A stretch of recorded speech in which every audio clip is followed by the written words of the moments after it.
오늘은 출애굽기 26번째 시간입니다. 출애굽기 26장을 1절부터 6절까지 읽겠습니다.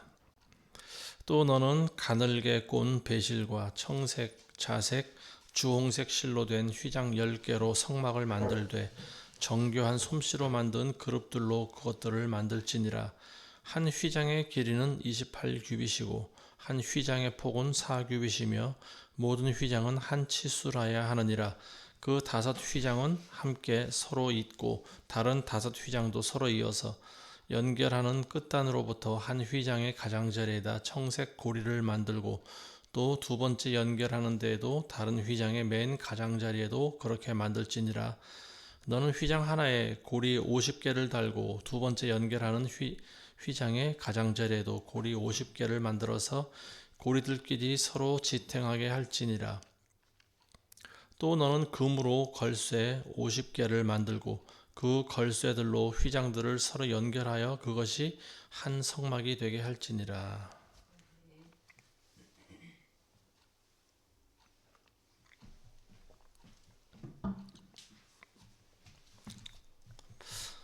자, 이제 26장에는 이제 성막을 만드는 그 내용이 나와 있습니다.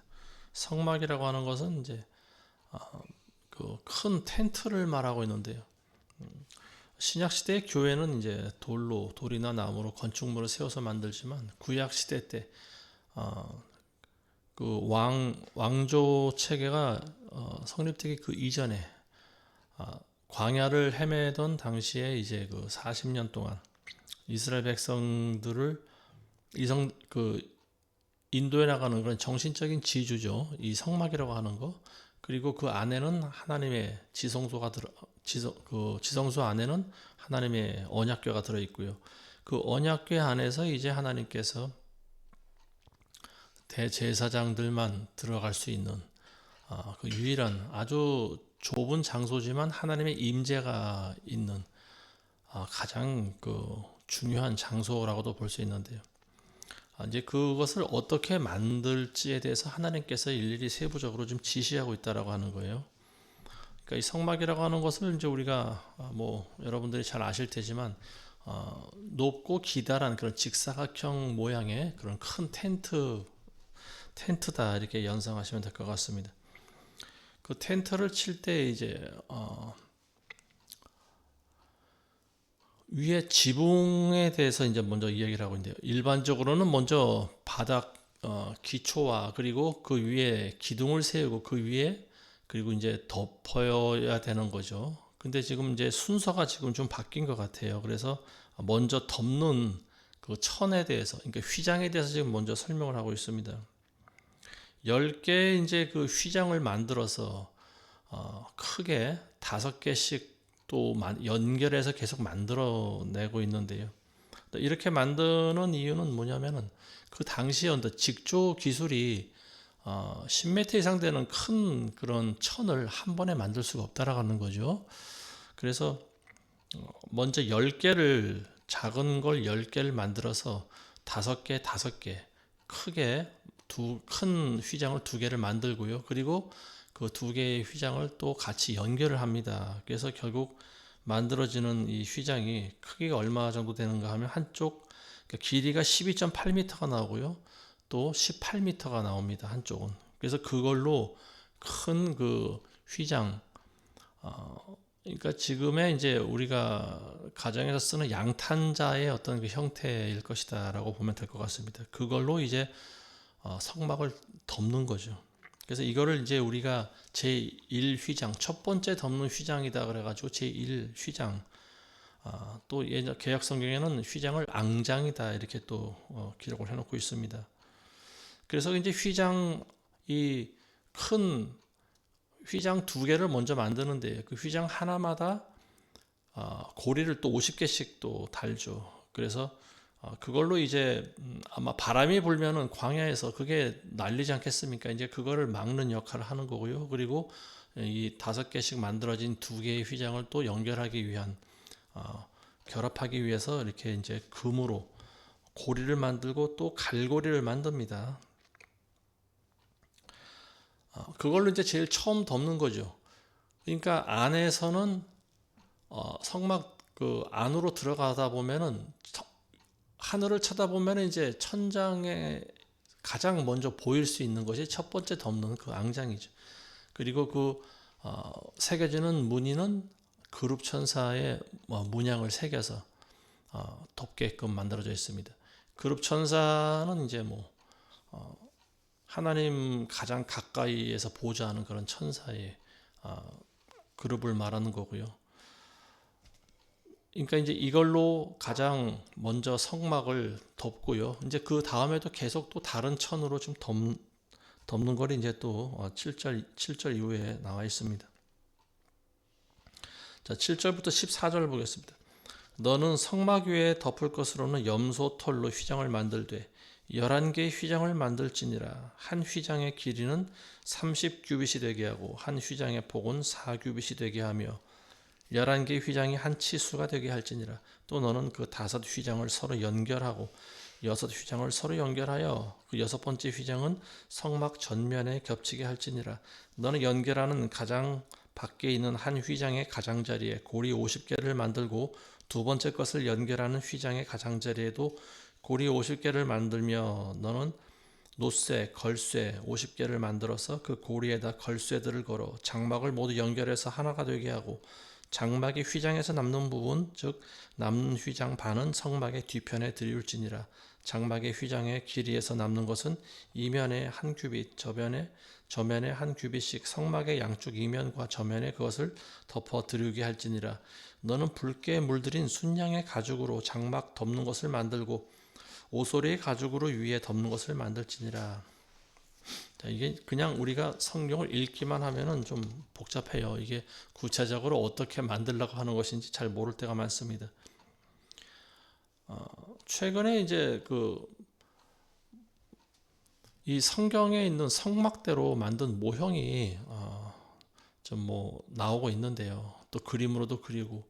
근데 이제 그게 학자들마다 조금씩 이견이 다릅니다. 그래서 이 학자는 이렇게 그리고 또 어떤 사람은 또 저렇게 그림을 그리고 그 치수도 조금씩 다를 수가 있어요. 한 규빗의 그 치수가 45cm로 계산하는 사람이 있는가 반면에 또 45.5cm로 계산하는 사람도 있고 또 47cm로 계산하는 사람도 있고 이게 조금씩 수치가 조금씩 다릅니다. 성경이 보다 정확하기 위해서는 그림을 그려놨으면은 아마 그 설계 도면 같은 것이라도 하나 있었으면은 우리가 정확하게 알 수 있었을 텐데 아쉽게도 성경은 하나님의 말씀을 문자로만 기록을 해놨지 그림이 그려져 있지 않다라고 하는 거죠. 그래서 우리가 아쉽지만 말씀에 의거해서 우리가 상상을 해볼 수밖에 없다라고 하는 거죠. 자, 그래서 첫 번째 그 앙장을 이제 하나 덮는데요. 이게 가장 큰 천으로 덮어지는 거죠. 그리고 그 다음번에 덮는 것은 염소 털로 이제 또 휘장을 만듭니다. 염소 털을 이제 계속 그걸로 짜는 거죠. 그 염소 털로 이제 실을 만들고 그걸로 이제 천을 또 짜는 거고. 그러니까 이 수고와 노력이 얼마나 컸을까 우리가 상상을 해볼 수 있습니다. 그리고 이 직조, 그러니까 천을 만드는 일, 그리고 무늬를 놓고 천을 짜는 거. 지금이야 이제 기계가 만들지만 예전에는 나무로 그 틀을 만들어서 여인들이 일일이 손을 움직여가면서 그걸 하나씩 꼬아서 만들었다라고 하는 거죠. 그러니까 이게 굉장히 큰 수고와 노력이 들어간 거예요. 천을 한 장 짜는데. 근데 이게 보통 또 일반 사이즈가 아니지 않습니까? 하나님의 성막을 덮는 그 큰 천을 짜야 되는 거고요. 자, 그래서 이제 제 첫 번째 휘장을 덮었고 아까 그리고 두 번째 지금 이제 휘장을 덮는 건데 이것도 길이가 만만치 않습니다. 한쪽이 13.7m가 나오고요. 또 한쪽은 19.8m가 나오는 거죠. 자, 이 두 번째 휘장은 첫 번째 휘장보다 크기가 좀 큽니다. 그러니까 두 번째 덮는 거니까 첫 번째 거보다 더 커야 될 것 같아요. 그래서 염소털로 만들어지는데요. 이게 염소 털로 만든다라고 했는데 염소의 이제 그 흰색 아마도 흰색일 것이라고 우리가 상상을 할 수가 있겠죠. 근데 이 염소 털이 또 염소도 검은 염소도 많이 있지 않습니까? 근데 어쨌든 그 당시에 이 염소 털이라고 하는 것은 중동에 있는 염소 그 털이 좀 긴 그런 걸로 만들어졌기 때문에 많은 학자들이 생각하기에는 이제 습기를 방지해주는 역할을 할 것이다. 그렇게 이야기를 하고 있습니다. 자, 그리고 그 다음에도 이제 휘장을 또 하나 덮어요. 자, 이번에 덮는 것은 어떻게 만드는가 하면은요, 붉은색 순양의 가죽으로 만들어지는 건데요. 거기다가 붉게 물들였습니다. 그러니까 붉은색 가죽을 덮는 거죠. 양을 잡아서 양 몇 마리가 들어갔는지 모르죠. 어쨌든 그 성막 위를 덮을 만큼 들어갔으면 양이 아마 수백 마리 들어가지 않았을까 싶습니다. 수백 마리 양의 가죽을 엮어서 그리고 그 위를 붉게 염색을 하는 거예요. 그래서 그걸로 덮게 만듭니다. 여기서 알 수 있는 사실은 뭐냐면은 순양의 피다 그러면 어린 양의 피가 생각이 나겠죠. 그래서 예수 그리스도의 보혈을 상징한다 이렇게 보면 될 것 같고요. 예수님의 몸이죠. 가죽이라고 하는 것은 그러니까 예수님의 몸과 그 붉은색이라고 하는 것은 예수님의 피를 상징하는 건데 그걸로 성막 위를 덮었다라고 하는 거는요. 오늘날 신약 시대 교회를 상상하면은 예수 그리스도의 몸 위에 그 바탕 위에 교회가 세워졌다라고 하는 것을 이제 우리가 알 수 있는 거죠. 자, 그리고 네 번째 또 덮는 그 휘장이 있어요. 그거는 이제 어떤 짐승의 가죽을 쓰는가 하면 오솔이라고 나와 있어요. 오솔이.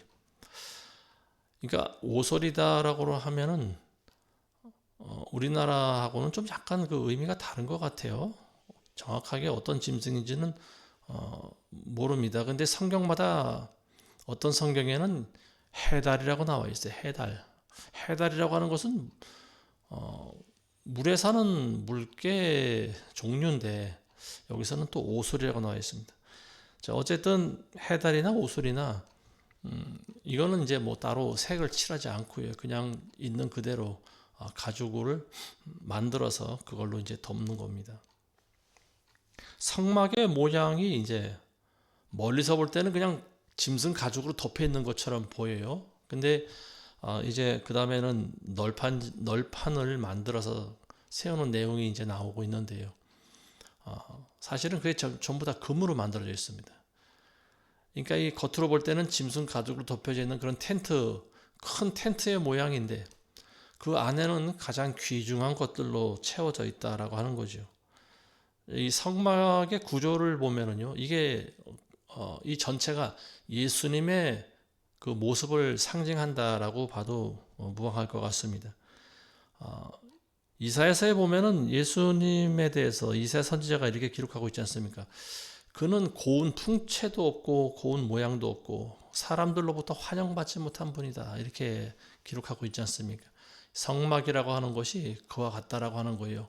멀리서 보면은 투박해 보이는 그냥 짐승 가죽으로 덮여져 있는 텐트인데 그 한꺼풀을 벗겨내면은 뭐가 나옵니까? 붉은색 어린 그 순양의 가죽으로 덮인 것이 나오죠. 그리고 또 한 꺼풀 또 제쳐내면은 그 다음에는 염소털로 만든 것이 나오고 그리고 또 마지막으로 그룹 천사의 문양이 새겨져 있는 또 그런 앙장이 나오죠. 그러니까 총 이 성막이라고 하는 것은 네 장의 천과 그리고 짐승 가죽으로 덮여져 있는 그런 구약 시대 때 성막의 모습을 이제 우리가 알 수 있는 거죠. 예수님을 모르는 사람들은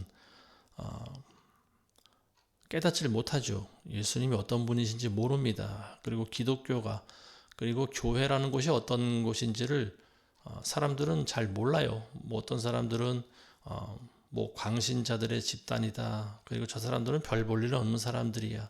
나름대로 교회에 대한 이미지가 전부 있겠죠. 어쨌든 그곳이야말로 영원한 진리가 숨은 곳이라고 하는 것을 아는 사람들이 없다라고 하는 거죠. 그렇지만 그 제일 위에 덮여져 있는 해달이나 이제 오소리 가죽으로 만들어진 그 성막을 덮고 있는 그 짐승 가죽을 한꺼풀 벗겨내면은 어린 양 예수 그리스도의 보혈로 덮여져 있는 그 가죽이 또 나오는데요. 예수님의 이제 진면목을 볼 수가 있다라고 하는 거죠. 그래서 그리스도를, 그러니까 하나님을 믿기를 원하는 사람들은 예수님의 보혈을 통과해야 되는 거예요. 예수 그리스도의 피로 말미암아 우리가 죄사함을 받은 그런 죄인이다라고 하는 사실을 깨닫는 것이 바로 그 기독교의 진수입니다. 죄인들은 하나님께 나아갈 수가 없는 거예요. 그렇지만 우리는 예수님을 통과해서 나갈 수가 있다라고 하는 거죠. 그러니까 구약 시대 때는 그것이 원천적으로 차단이 되어 있어요. 그래서 이 하나님께 나가기 위해서는 대제사장만 그 지성소 안에, 그것도 1년에 한 번 피를 뿌린 다음에 들어갈 수가 있는 거예요. 근데 이제는 누구나 하나님 앞에 나아갈 수 있게 되었지 않았습니까? 이제 그 부분에서 조금 이제 지금 계속 나오고 있습니다. 자, 15절부터 25절 보겠습니다. 너는 시띠나무로 성막에 쓸 널판을 만들어 세우되 널판의 길이는 10규빗이 되게 하고 그 널판의 폭은 1규빗 반이 되게 하며 널판 한 개에 장부 2개를 내어 서로 가지런히 연결시킬지니 너는 성막의 모든 널판에 그렇게 할지니라. 또 너는 성막에 쓸 널판을 만들되 남쪽을 향한 남편에 20개의 널판을 만들고 20개 널판 아래 은 받침 40개를 만들고 이쪽 널판 아래 두 장부에 맞는 두 받침을 만들고 저쪽 널판 아래에도 두 장부에 맞는 두 받침을 만들 것이며 북편에 있는 성막의 두 번째 편에도 널판 20개를 만들지니 저편에도 은받침 40개를 만들고 이쪽 널판 아래 두 받침 저쪽 널판 아래도 두 받침으로 하여 서쪽을 향한 성막 면들을 위해 널판 6개를 만들고 양편에 있는 성막의 모서리에도 널판 2를 만들되 아래에서 서로 이어지게 하고 위에서도 그 머리가 한 고리에 이어지게 하여 두 모서리에 그렇게 할지니라. 8 널판에는 은받침이 16개니 이쪽 널판 아래 두 받침이며 저쪽 널판 아래도 두 받침이니라. 아멘. 자, 이제 휘장, 우리가 방금 언급했던 휘장들이 성소의 기물을 보호하고 그리고 하나님의 영광이 이 세속에 침범당하지 않게 하는 그런 기능을 가졌다고 본다면은 이 널판이라고 하는 것은 성막의 골격을 이루는 그런 기능을 가지고 있죠. 그래서 이 은으로 된 받침 위에 이 널판을 세웁니다. 그냥 세우는 것이 아니에요. 은으로 널판을 만들고, 그러니까 약간의 그 안에 홈을 파서 고정을 시키게끔 만들게 되어 있습니다. 그러니까 은으로 된 베이스 위에 이 널판지를 세워 나가는 건데요. 이 널판지를 또 계속 연이어 붙입니다. 그러니까 이러한 널판지가 총 몇 개가 들어가는가 하면 48개가 들어가는 거예요. 그러니까 성막 주위에 삥 둘러가면서 이 널판지가 기둥 역할을 하는 거예요. 그래서 그걸로 이제 벽을 만듭니다. 그래서 사방을 이제 이 널판지가 벽의 기능을 하면서 그리고 이 성막을 보다 견고하게 만드는 거죠.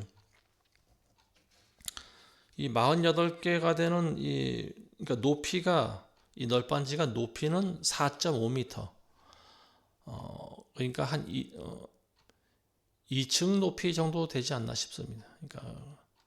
그러니까 이게 지금 우리가 보통 지금 가정집의 천장이 보통 한 2m 한 50 정도 되는 것 같은데요.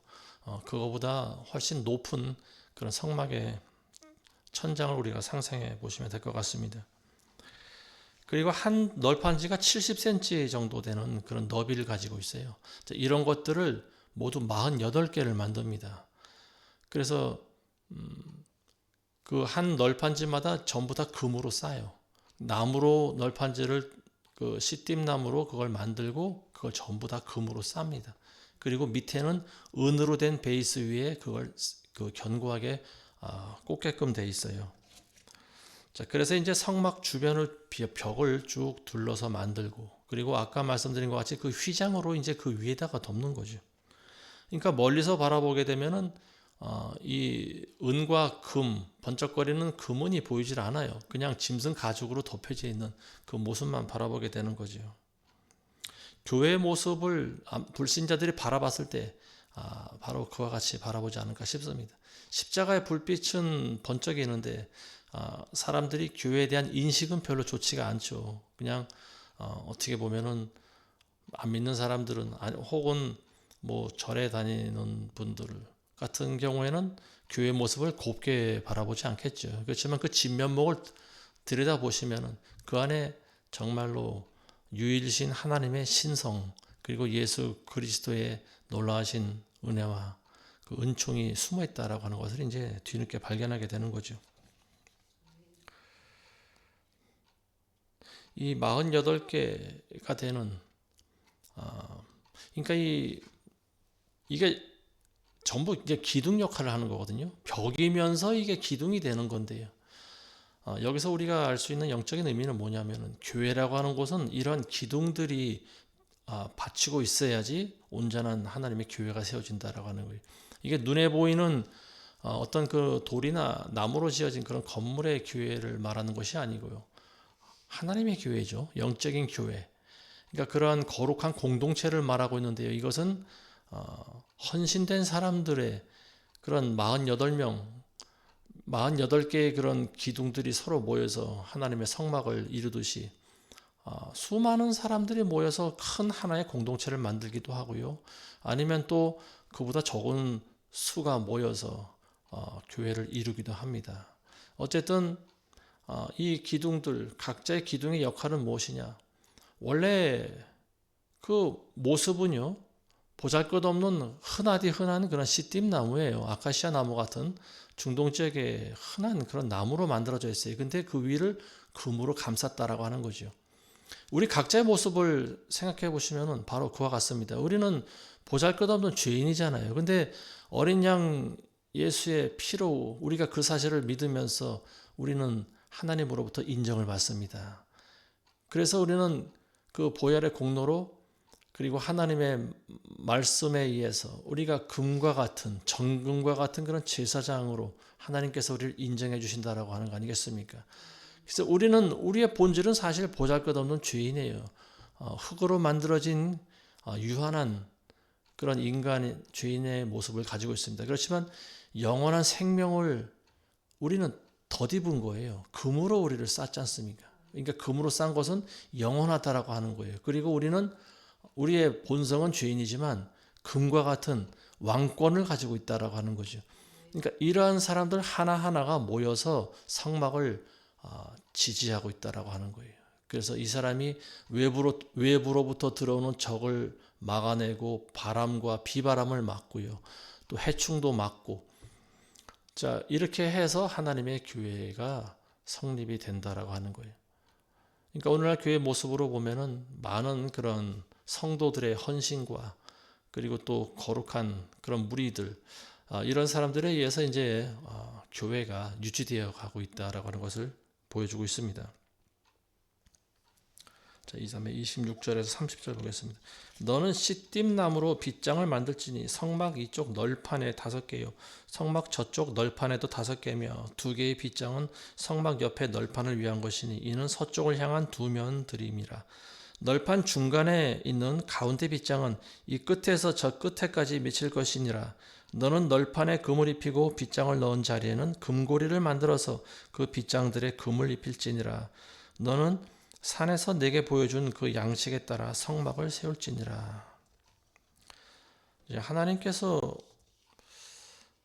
이번에는 그 널판 48개 되는 널판을 세우고요. 그리고 그것이 흔들리지 않도록 그 널판에 빗장을 만들라고 하십니다. 그래서 널판들에다가 이제 고리를 만들고 그 고리를 꿰울 수 있는 궤. 그러니까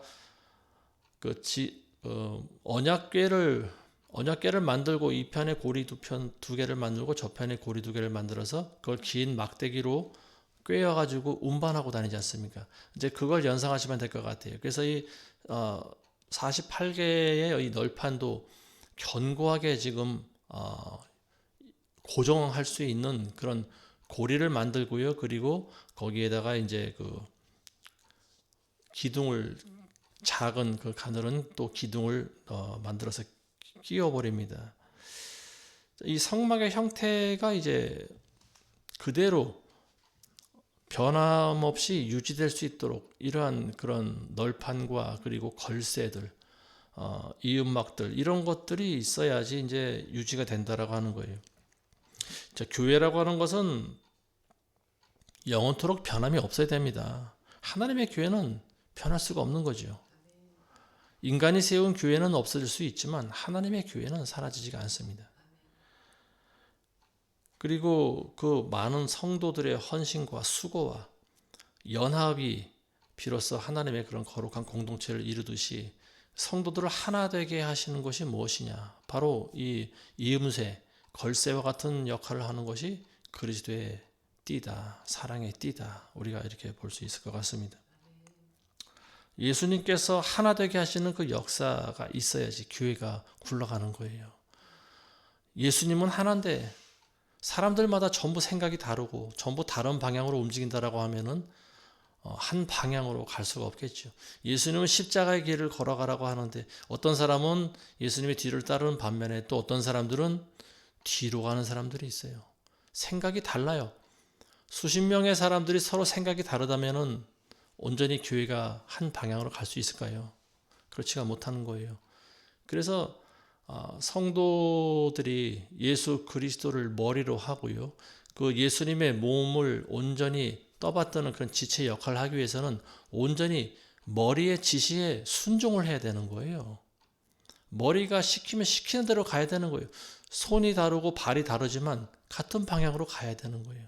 손은 앞으로 가려고 하는데 발이 뒤로 가면 어떻게 되겠습니까? 손은 방향만 앞으로 가려고 하지 나아가질 못하는 거죠. 발이 뒤로 가면은 안 되는 거예요. 머리는 앞으로 가려고 하는데 발이 자꾸만 뒷걸음질 치면은 결국은 아무것도 죽도 밥도 되질 않는 거죠.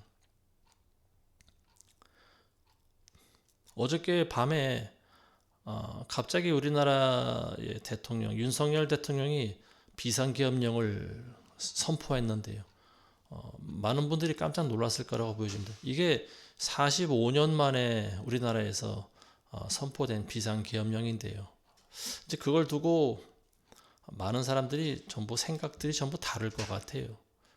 근데 제 개인적인 바람은 한 번쯤 이런 일이 있어야 되지 않았을까 저는 생각을 합니다. 그래서 과거에 군부 시절 있어 왔었던 비상계엄령 그 사태를 겪어본 저희 세대는 아마 지금 돌아가는 이 정치권 우리나라의 어떤 여러 가지 현상들을 보면서 아마도 마음 답답했던 부분들이 많이 있었지 않았나 싶습니다.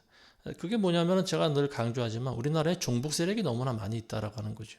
우리나라는 자유민주국가인데 왜 사회주의 공산국가를 따라가려고 하는지, 그리고 왜 그렇게 일을 하는 정치인들이 많은지, 왜 나라를 두토막을 만들어내려고 하는지, 이게 너무나 안타깝고 답답한 거예요. 범죄자를 오히려 편들어주고 그런 사람을 대통령으로 앉히려고 하는 저 사람들의 목적과 저희가 무엇일까? 우리는 그게 불보듯이 뻔하지 않습니까? 저는 어제 윤석열 대통령이 비상계엄령을 선포한 건 잘한 거라고 생각합니다. 근데 좀 아쉬운 게 있죠. 그게 뭐냐면은 그 저희는 알겠는데, 저희와 명분은 알겠는데 시기가 조금 적절치 못했던 것 같습니다. 아니, 시기도 사실은 이때 반포해야 되는 거죠. 문제는 뭐냐면 준비가 좀 부족했다라고 하는 거예요. 비상계엄령을 선포하던 군부 시절에는 모든 군인들이 일사불란하게 움직였습니다. 왜냐하면 수장이 대통령이 군인 출신이기 때문에 그래요. 그래서 군인들의 생리를 잘 알고 있습니다.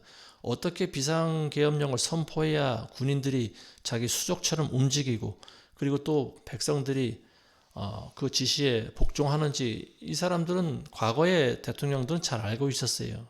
근데 문민정부가 수십 년 동안 지속되면서 비상계엄이라고 하는 것이 허울만 남았다라고 하는 것을 우리가 새벽에 알게 되었습니다. 군인들도 오합지졸이고요. 창문을 깨부수고 국회에 진입했다고 하지만 힘을 발휘하지 못한 거예요. 그리고 군인들도 자신들이 누구의 명령에 복종해야 되는지 아마 군인들도 생각이 전부 조금씩 달랐던 것 같습니다. 결국은 이제 국회에 모여든 그 의원들 190명이 이제 전부 계엄령을 해제하는데 전부 찬성을 했고요. 대통령도 혼자서는 결국은 힘을 발휘할 수가 없는 거죠. 명실상부한 대한민국의 대통령이지만 어제 새벽에 일어난 일을 보면서 우리나라의 대통령은 허수아비인가 하는 생각이 좀 들었습니다. 대통령을 지지하는 세력이 아무도 없었다라고 하는 거예요. 심지어는 같은 여당도, 여당 출신들도 비상계엄령에 대해서 전부 반대를 했습니다. 그걸 보면서 드는 생각이, 많은 사람들이 우리나라가 진정 민주주의로 거듭났구나 이렇게 생각하는 사람이 있는 반면에 저는 좀 생각이 다릅니다. 우리나라가 이 지경까지 왔구나라고 하는 생각을 지울 수가 없습니다. 아마 5, 60대 그 이전 세대들은 아마도 저 같은 생각을 가지고 있는 분들이 많을 거라고 보여집니다. 이게 모든 것이 대통령 마음대로 되질 않는 거예요. 대통령이 비상계엄을 선포한 그 이유를 우리가 알아야 되는데 왜 쓸데없는 짓을 해서 이렇게 백성들을 놀래켰느냐, 뭐 여기에만 초점을 맞추고 있죠. 모든 방송들은 결국은 대통령을 다시 또 탄핵하기 좋은 그런 근거를 제시해 준 일밖에 되지 않은 것 같습니다. 근데 어쨌든 우리가 알아야 될 사실은 뭐냐, 우리나라가 어떤 상황이라고 하는 것을 우리가 알아야 되고요. 대통령이 왜 비상계엄령까지 선포하려고 했는지에 대해서 우리가 알아야 됩니다. 그만큼 지금 정치적인 상황이 심각하다라고 하는 거예요. 지난주에 제가 말씀드렸지만 우리나라에 종북 간첩들이 너무 많이 있습니다. 근데 지금 이거를 대통령 한 사람의 명령에 의해서 비상계엄령조차도 일사불란하게 진행이 되지 않는다라고 하는 것을 보면서 우리나라가 이미 지금 갈 때까지 갔구나라고 하는 생각이 듭니다. 저도 목사지만 국민의 한 사람으로서 정치에 관심이 많은데요. 지금 야당 국회의원들은요, 거의 다 운동권 출신이고 이 사람들이 머릿속에 가지고 있는 생각은 자유민주주의 국가라기보다는 김정은의 어떻게 하면 하수인 역할을 할까, 어떻게 하면 중국과 손을 잡고 미국을 배척하고 사회 연방주의 국가를 만들 수 있을까, 이런 생각을 하고 있는 것 같습니다. 근데 이런 사람들이 거의 다 전부 북한의 그 지시와 그런 밀령을 받고 움직이는 사람들이거든요. 국민들은 그걸 모르고요. 그리고 인정을 하지 않은 것 같습니다. 근데 실체는 그런 거예요, 원래는. 비상계엄이 원래대로 있어야 된다고 저는 생각을 합니다. 근데 지금 이미 너무나 많은 거죠. 선포하고 보니까 사람들이 움직이질 않고 오히려 대통령을 탄핵하려고 하는 거지요. 이게 참 우리나라의 안타까운 현실입니다. 우리나라의 이런 선구자적인 생각을 가지고요. 팔다리를 잘라내는 아픔을 감수하더라도 우리나라다운 대한민국다운 나라로 만들려고 하는 그런 노력을 하는 정치인들이 한 명도 없다라고 하는 거예요. 한 명도 대통령을 지지하지 않았어요. 대통령을 지지해주는 정치인이 한 명도 없다라고 하는 건요, 대통령을 할 수 없다라고 하는 겁니다. 이제 결국은 탄핵되지 않을까 싶어요. 벌써 우리나라에서 박근혜 이후로 두 번째 탄핵 대통령이 나온다라고 하는 것은요, 우리나라가 지금 심각하게 병들었다라고 하는 거예요. 지금 이미 국회를 지금 야당 의원들이, 민주당 의원들이 전부 장악했지 않습니까? 이 사람들은 자기네들 마음대로 우리나라를 꾸려나가고 있어요. 그리고 그들의 수장은 범법자입니다. 감옥에 들어가야 될 사람이에요. 이런 사람을 지금 대통령으로 만들자고 지금 이 야당 정치인들이 하나가 되어서 움직이고 있는 거 아니겠습니까? 영적인 상황과 똑같은 거예요, 이게. 하나님께서는 하나 되기를 원하십니다. 그래야 올바른 국가가 되고 올바른 교회가 될 수 있어요. 근데 최고 리더의 말을 듣지 않는 백성들은요, 결국은 오합지졸밖에 되지가 않습니다. 북한이 지금까지 끈질기게 체제를 유지할 수 있는 것도요, 보면은 김정은이라고는 강력한 리더십이 있기 때문에 그래요. 비록 악의 화신이지만 백성들은 그의 권위를 무서워합니다. 근데 우리나라 국민들은요, 윤석열을 무서워하지 않아요. 대통령의 권위를 무서워하지 않습니다. 그리고 말을 듣지 않아요. 이제 우리나라가 어디로 굴러갈까요? 최고 브레인이 하는 지시, 그 최고 리더가 하는 지시를 듣지 않을 때 우리나라가 가는 것은 결국은 자기 소견대로 행하는 사람들, 그 사람들이 원하는 대로 가지 않을까 싶습니다. 그리고 우리나라 절반 이상이 이미 좌파를 지지하고 있다라고 하는 거죠. 국민들 대다수가 비상계엄에 대해서 그 중요성에 대해서 깨닫지를 못하고 있는 거예요. 쓸데없는 그런 짓을 왜 하고 있냐? 왜 우리의 자유와 안녕을 불안하게 만드냐? 지금 이런 생각들만 하고 있는 거죠. 그러니까 우리나라라고 하는 이 거대한 배는 이미 침몰하는 쪽으로 계속 흘러가고 있지 않나 그런 생각을 하고 있습니다. 마치 타이타닉 호와 같은 거죠. 빙산을 보면서도 배를 돌릴 수 있는 힘이 없는 거예요. 결국 가서 부딪히겠죠, 이제.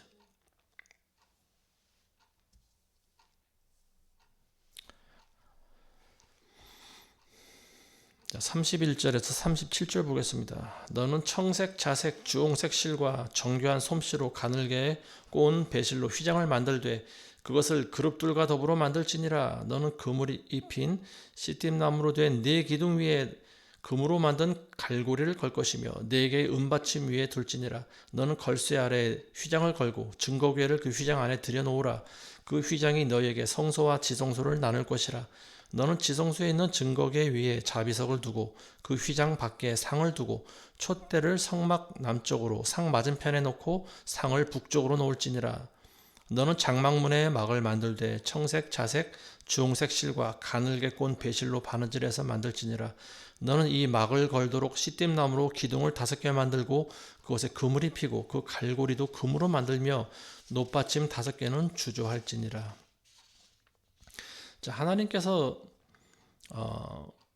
지금 우리가 살펴봤던 휘장들, 그리고 널판들, 그리고 고리들, 그리고 은으로 된 받침들, 자, 이런 것들을 세부적으로 어떻게 만들라고 자세하게 지시를 하고 계십니다. 그리고 여기서 만들어지는 그 또 청색, 자색, 주홍색 실과 정교한 솜씨로 이렇게 만든 그 배실로 휘장을 만들어서 그것들을 이제 그룹의 그 또 모양으로 무늬를 놓아서 이제 만들어 그거는 이제 어떤 용도로 쓰이는 것인가 하면은요, 그 성소 안을 구분하는 역할을 합니다. 그러니까 이 성막 안에 들어가면은 성소가 있고 그 다음에 지금 만들어진 이 휘장으로 가운데 커튼처럼 치는 거예요. 위에 있는 기둥에다 이 큰 휘장을 겁니다. 그래서 성소와 지성소를 만들고 구분하는 거예요. 그리고 그 커튼을 열고 들어가면 그 안에 비로소 하나님의 언약궤가 들어있는 거죠. 이 성막에 이제 지금 이제 성막에 대해서 말씀을 드렸는데요. 성막 앞에는 제일 먼저 성막에 들어올 때는 번제단이 있죠. 그래서 거기서 번제를 드리고 그 다음에 오면 물두멍이라고 하는 게 있습니다. 큰 이런 손을 이제 물로 씻을 수 있는 물두멍이라고 하는 그런 큰 대야가 있고요. 그리고 비로소 그 안에 성막 건물 안으로 이제 들어올 수 있게 되는 거죠. 그래서 커튼을 열고 들어오면은 보이는 것이 뭐냐면 첫 번째로 오른쪽에 떡상이 있고요. 진설병상이라고 하는 거, 빵을 12개 올려놓는 떡상이 오른쪽에 있고 그 맞은편 왼쪽에는 메노라라고 하는 그런 촛대가 있습니다. 그리고 그 전면에 조금 더 지나가면 그 지성소를 마주하고 바로 앞에 분향단이 있습니다. 그래서 거기서 분향을 하고 비로소 지성소 안으로 들어갈 수 있는 거죠. 그래서 그때 이 성소와 지성소를 나눌 수 있는 그 휘장, 그걸 지금 만들라고 또 지시하신 거예요. 그래서 이런 아름다운 색과 그리고 그룹으로 그 무늬를 놓아서 그것으로 이제 성소와 지성소를 구분하라고 하신 겁니다. 자, 이 성소와 지성소를 가릴 수 있는 이 커튼 역할을 하는 휘장을 만들라고 지시하셨는데요. 이 휘장의 기능이라고 하는 것은 하나님과 인간과의 어떤 교제를 차단한다고 볼 수가 있어요. 그렇지만 교제를 차단하는 건 아니에요. 왜냐하면은 죄인이 하나님께 갈 수 없는 것은 그건 분명한 사실이거든요. 그래서 일반 백성들은 들어가지 못하고 대제사장들만 그 휘장을 넘어서 휘장 안에 있는 지성소 안에 들어갈 수가 있게 되어 있는데요. 그 대제사장을 통해서 백성들은 간접적으로 하나님을 만날 수 있다라고 하는 거예요. 이 휘장이 없으면요 어떻게 되겠습니까? 많은 사람들이 직접 언약궤에 다가가면 죽임을 당하는 거예요. 그러니까 이것은 하나님과의 원천적인 교제 자체를 차단한다라고 하는 것이 아니라 우리 인간의 입장에서 보면 하나님의 은혜인 거예요. 이게 우리에게 주신 하나님의 배려입니다. 너희가 함부로 내 곁에 오면 너희는 죽임을 당해. 그러니까 너희는 여기 가까이 다가오지 말라. 그래서 만들어진 것이 지성소와 성소를 나누는 이 휘장입니다. 자, 이제 이 휘장이라고 하는 것이 결국 예수 그리스도의 몸을 예표한다라고 보지 않습니까? 자, 예수님께서 복음서에 보시면요, 마지막에 십자가에서 돌아가실 때 어떤 일이 생깁니까? 이 성전 안에 있는 휘장이 위에서부터 아래로 쫙 찢어져 버리지 않습니까? 자, 이것은 무엇이냐? 예수님의 몸이 찢겨졌다라고 하는 거죠. 그리고 예수님의 몸이 찢기심으로 말미암아 인간과 하나님의 관계가 회복이 되었다라고 하는 거예요. 이제는 모든 죄인의 모습이지만 예수님을 통해서 하나님께 나아갈 수 있는 길이 열렸다라고 하는 것이요. 자, 이제 오늘 26장 말씀 다시 한번 정리하겠습니다. 성막을 먼저 세우는 그런 받침들이 있고요. 그리고 이 성막을 또 덮는 그런 휘장이 나오고요. 자, 이런 것들이 사실 전부 다 귀중한 물건들이죠. 원래는 보잘것없는 나무로 만들어졌지만 금으로 전부 싸고 또 은으로 만들어진 베이스 위에 그것들을 다 세우고요. 또 금고리와 또 금으로 된 막대로 그것들을 서로 꿰어서 연결해서 움직이거나 흔들리지 않게 단단히 결합시킨 이 성막의 모습 우리가 상상해 보시고요. 그리고 그 위에 그리고 참으로 어렵고 힘들게 만든 그런 아름다운 천으로 덮고요. 그리고 그 위를 짐승의 가죽으로 계속 덮어나갑니다. 이렇게 총 4번을 덮거든요. 그래서 하나의 성막이 탄생합니다. 그래서 이 성막을 멀리서 볼 때 이 오소리 가죽으로 되어 있어서 그냥 거무튀튀한 그런 가죽 텐트의 모습으로 보이지만 그 한 거풀을 제치고 나면 그 안에는 예수님의 보혈을 상징하는 붉은 양 가죽으로 덮여져 있다라고 하는 거죠. 그리고 그 성막 안으로 들어가면요, 아마 눈이 부실 정도로 금으로 쌓여진 그런 기둥들이 있고 또 은으로 된 그 베이스가 있고요. 그리고 또 한쪽엔 금으로 만들어진 촛대가 있고 그리고 또 분향단이 있고 떡상이 있고 그리고 그 안으로 들어가면 또 역시 금으로 쌓여진 하나님의 언약궤가 들어있죠. 모든 것이 거의 다가 다 이 금으로 다 쌓여지고 금으로 또 만들어진 그런 참으로 귀한 그런 구약시대의 그 성막, 이게 오늘날 이제 교회 전신이라고도 이제 볼 수 있는 거죠. 그래서 과거에는 이제 모두가 다 하나님께 직접 나아갈 수가 없는 거예요. 근데 예수님께서 십자가에서 돌아가실 때 피 흘리시고 우리 하나님과 인간의 손을 본인이 붙잡으신 거 아닙니까? 그래서 우리가 하나님께로 나아갈 수 있는 길이 열렸다라고 하는 거죠. 그래서 이 모든 것들, 이 베이스서부터 기둥서부터 그리고 또 이 휘장서부터 이 모든 것들이 다 귀중한 걸로 만들어져 있어요. 귀중하게 돼버리는 거죠. 이제 이걸 이제 우리 교회 모습으로 다시 한번 생각해 보시면 바로 우리도 그렇게 귀중한 하나하나라고 하는 거죠. 그래서 이 모든 것들이 이 널판지와 베이스와 그리고 이 휘장들이 전부 하나가 되어 있지 않습니까? 오늘날 교회도 그래야 된다라고 하는 거예요. 교회의 머리는 예수님이시고 우리는 예수님과 같이 연결되어 있는 지체들이라고 하는 거예요. 어떤 사람은 팔의 역할을 하고 어떤 사람은 다리 역할을 하고 또 어떤 사람은 눈의 역할도 하고 브레인은 예수님이십니다. 성령님이세요. 성령께서 움직이시는 대로 가라고 하시는 곳으로 우리는 가야 됩니다. 뇌가 명령을 하는데 지체들이 그 명령을 따르지 않으면 아무것도 되질 않는 거예요. 오합지졸밖에 되지 않는 거예요. 어저께 일어났던 우리나라에 일어났던 비상사태와 비상계엄령 상태와 똑같은 거예요. 대통령은 비상계엄령을 통해서 우리나라를 보다 발전된 나라로 만들고 싶어 하는데 사람들이 말을 안 듣는 거죠. 아무도 동조해 주는 사람이 없습니다. 결국 우리나라는 오합지졸이 되고 말 거예요.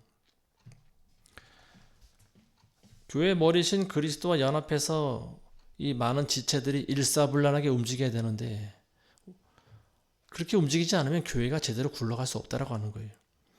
고린도전서 12장 12절 이하에 보면 이런 말씀이 있습니다. 몸은 하나인데 많은 지체가 있고 한 몸의 지체는 많아도 모두 한 몸인 것처럼 그리스도께서도 그러시니라. 유대인이나 이방인이나 종이나 자유인이나 한 성령에 의해 우리 모두가 한 몸 안으로 침례를 받았으며 또 모두가 한 성령 안으로 마시게 되었느니라. 유대인이나 이방인이나 종이나 자유인이나 한 성령 안에서 우리가 한 몸 안으로 침례를 받았다.